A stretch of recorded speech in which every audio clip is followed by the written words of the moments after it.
అదేవిధంగా శివ తల్లి ఉంది. చెప్పమ్మా, శివ ఏం చెప్పేవాడు నీతోటి? ఏం మాతోటి ఏం చెప్పలేదు సార్, ఏం చెప్పలే, ఏది ఏం చెప్పలే, మాకేది తెలియదు అసలు. లవ్ గురించి మ్యాటర్ సంగతే తెలియదు. అమ్మాయిని ఇంటికి తీసుకొచ్చినప్పుడు కూడా ఏం చెప్పలేదు? మాకు తోటి ఏం చెప్పలే. అంటే సాకల అమ్మాయి మా అమ్మాయి కాబట్టి మాకు చుట్టాలు తెలిసిన వాళ్ళు అన్నట్టు మేము ఇక ఇంట్లో పెట్టుకున్నాం, దగ్గర అమ్మాయి కాబట్టి. అంటే ఒక్కరోజు వచ్చింది పొద్దుగాల, అంటే అడిగినాం, అంటే పేరెంట్స్ అందరి గురించి అడిగినాం.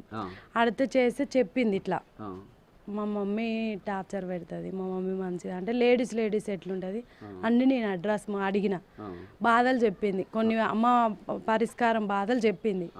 ఇక చెప్తే ఇక ఏమో ఇద్దరిని అడిగితే మరి ఎట్లా ఏం సంగతి అంటే ఇంకా సపోర్ట్ చేయలేము మేమిద్దరం.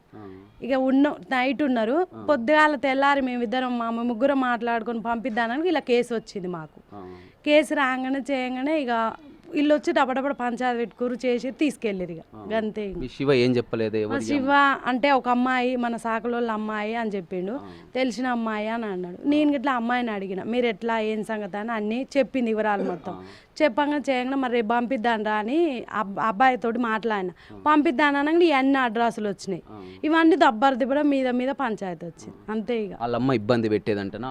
వాళ్ళ అమ్మ మా గిట కొంచెం చెప్పింది, అంటే మా అమ్మ బాధలు పెడుతుంది ఇట్లా, మా అమ్మ పరిస్థితి ఎందుకో ఏమో తెలియదు కానీ కొన్ని బాధలు అయితే పెట్టింది ఆడ మనిషి లెక్క అని బాధపడ్డది మాతోటి. అయితే కొన్ని బాధలు చెప్పింది, కానీ ఆ బాధలు ఇప్పుడు సార్లు వల్ల టీవీలో చూపెట్టి. ఏందమ్మా మీ శివ పరిస్థితి ఏంది పాపం?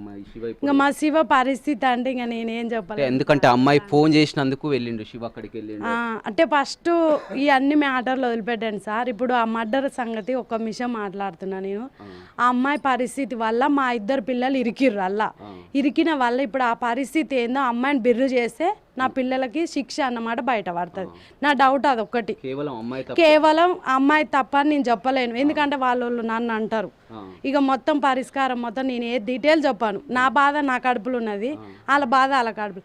కానీ నా పిల్లల తప్పు ఉంటే నేను ఒంగుదును, కానీ నా పిల్లలది తప్పు ఫోన్ చేస్తాడమ్మా శివ గిట్లా ఫోన్ చేస్తారు సార్, చేస్తారు. ఎందుకు అమ్మమ్మ ఇంటి కాడ ఉంటాడా శివ?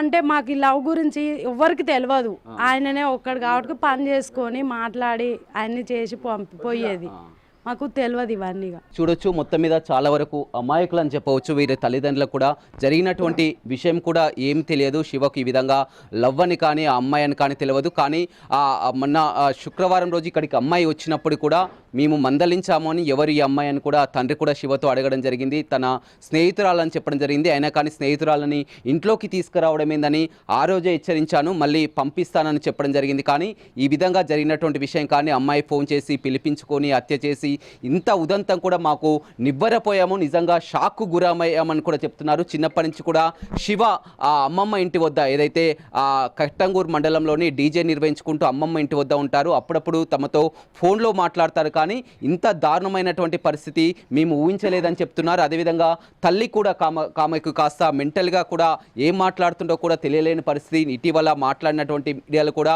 ఆయన క్లారిఫికేషన్ ఇచ్చినటువంటి పరిస్థితి కనిపించింది. ఏదేమైనప్పటికీ కూడా శివ విషయంలో జరిగింది చాలా వరకు కూడా అమ్మాయి చాలా వరకు విషయాలు కూడా మాతో పంచుకుంది, షేర్ చేసుకున్నటువంటి పరిస్థితి జరిగింది. అలాంటి దారుణమైనటువంటి ఘటన అనేది జరగకూడదు జరిగిందని కూడా శివ తల్లిదండ్రులు పశ్చాత్తాప పడుతున్నటువంటి పరిస్థితి అయితే కనపడుతుంది.